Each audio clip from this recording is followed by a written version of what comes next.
Bonitos, tudo bem com vocês? Vamos dar continuidade aí na parte de física para a gente poder encerrar esse assunto e terminar com tudo dessa parte de força e leis e coisas do tipo. Vamos lá. É o seguinte, vamos continuar falando do Newton, que ele ajudou a contribuir aí com as forças. E aí a primeira força que a gente vai ver vai ser sobre peso, depois tem as forças relacionadas ao atrito, a força normal e ainda tem as máquinas simples, que não estão aparecendo aqui, mas a gente vai ver também quem são e como funciona. É o seguinte, pessoal, a força-peso é o peso de um corpo é igual a uma força que está relacionada à gravidade. É o seguinte, o Newton falou, ele chegou à seguinte conclusão, de que existia uma força única no universo, que fazia com que todo o corpo no universo, seja ele um planeta, seja ele nós seres humanos, seja ele um objeto, fosse atraído para o centro do universo. E aí ele disse, obviamente, que essa força-peso é uma grandeza vetorial, por isso que tem essa setinha aqui, ela tem que ter uma direção e um sentido. Então a direção dela é em direção ao centro do universo.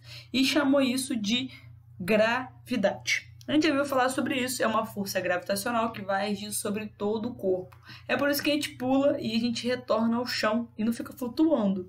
E é uma coisa muito importante sobre a gravidade é o seguinte, o valor exato da gravidade é 9,8 e vários outros números, metros por segundo ao quadrado. Entretanto, a gente, para poder fazer a continha ficar mais fácil, a gente arredonda para 10. Isso porque vocês estão no nono ano. Quando vocês chegarem mais lá para frente, vocês vão voltar para o 9,8. Beleza? Então é o seguinte, pessoal. A gente sabe hoje que tem uma força que empurra a gente em direção ao centro da Terra. Força essa chamada de gravidade ou força-peso, que vai considerar a nossa massa. A força-peso, na verdade, vai considerar a nossa massa multiplicado pela força da gravidade, ok? Então é o seguinte, peso e massa que a gente mede na balança é a mesma coisa? Não. A massa é o que a gente tem no nosso corpo.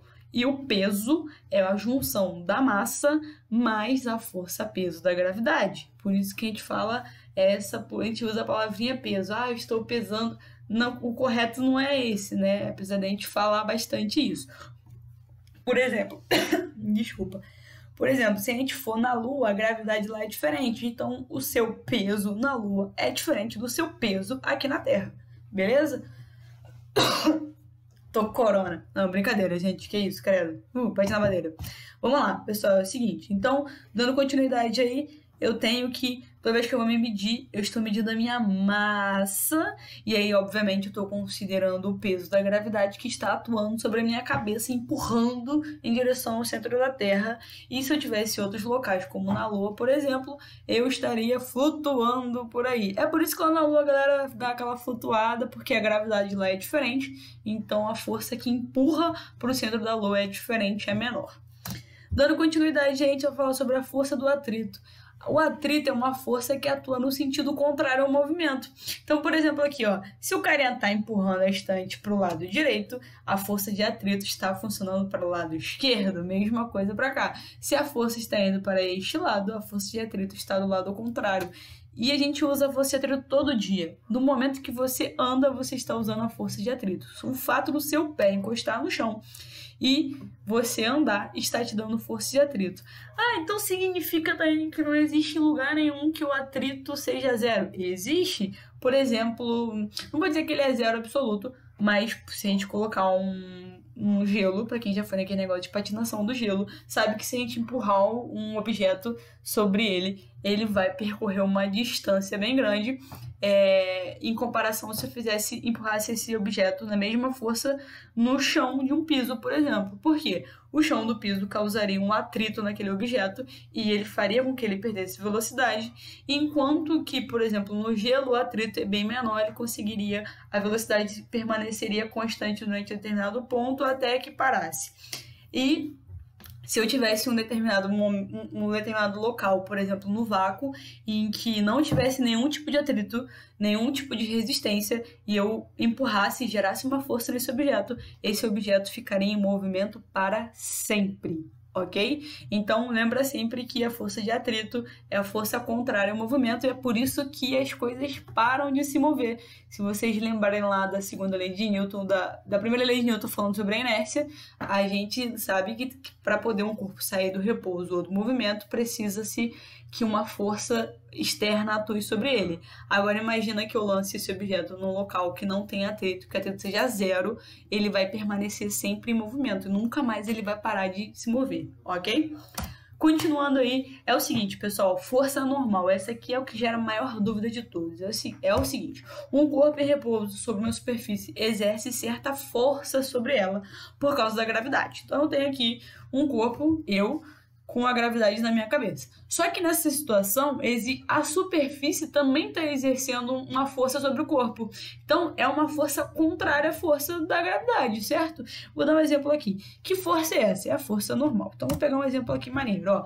Esse cubo aqui, ele está fazendo a força da gravidade nesse sentido, que é em direção ao centro da Terra. A força normal, como a superfície está plana, está fazendo a força ao contrário a ela, ok? É a força da superfície em relação ao objeto. Só que uma coisa muito importante, se a gente lembrar lá de ação e reação, que é a terceira lei de Newton, a gente sabe que tem aqui também forças contrárias que se encontram e vão para direções e sentidos diferentes. Pessoal, não pode confundir ação e reação com força normal. Porque nesse caso aqui, eu tenho uma ação que gerou uma reação, uma força que veio de igual intensidade, mas de sentido contrário. No caso de uma força normal, essa força vai estar sempre perpendicular à superfície.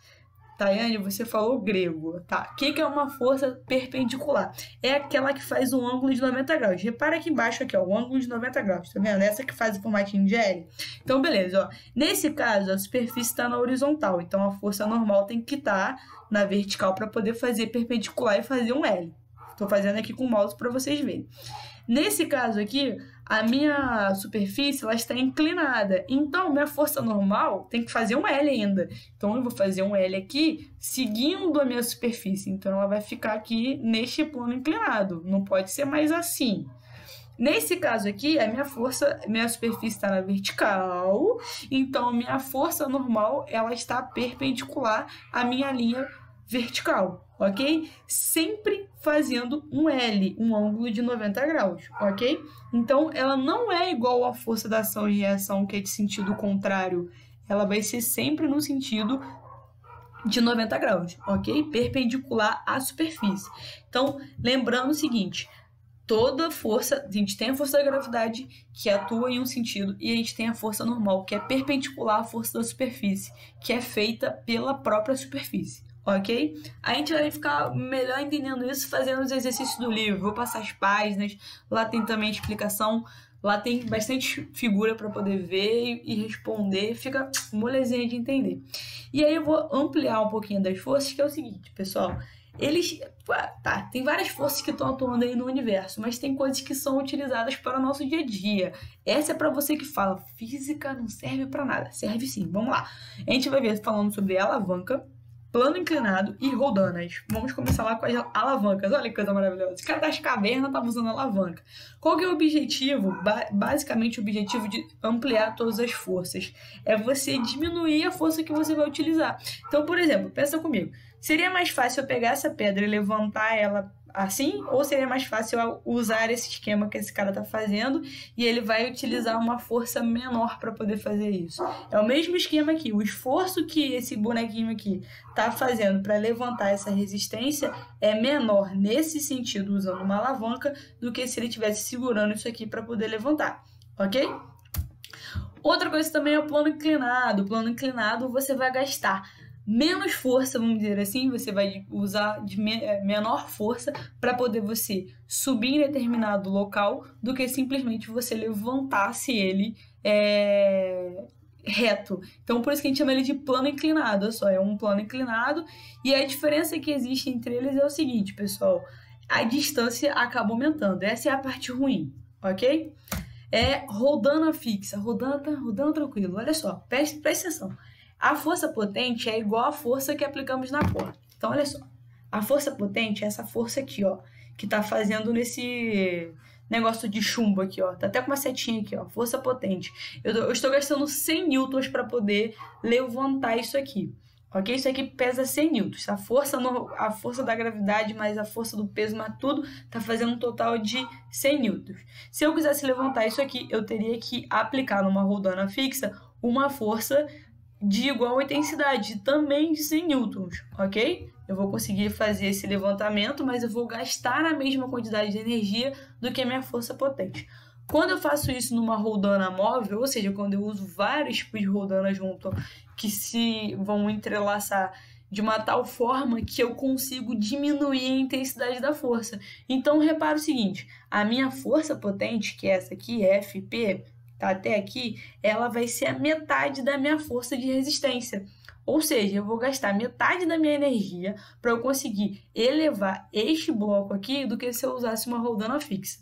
Ok? Então, o que é importante vocês lembrarem? Quando eu usar uma roldana fixa, eu vou usar uma força igual à minha força potente, a minha força de resistência vai ser igual à da força potente, e quando eu usar uma roldana móvel, a intensidade da minha força potente ela vai diminuir. Ah, mas vai sempre diminuir pela metade? Não, porque eu posso ter várias roldanas grudadas, e dependendo da quantidade de roldanas e a maneira como elas estão organizadas, eu vou diminuir de maneiras diferentes. Ok, pessoal? Foi um vídeo em resumo sobre as forças e a gente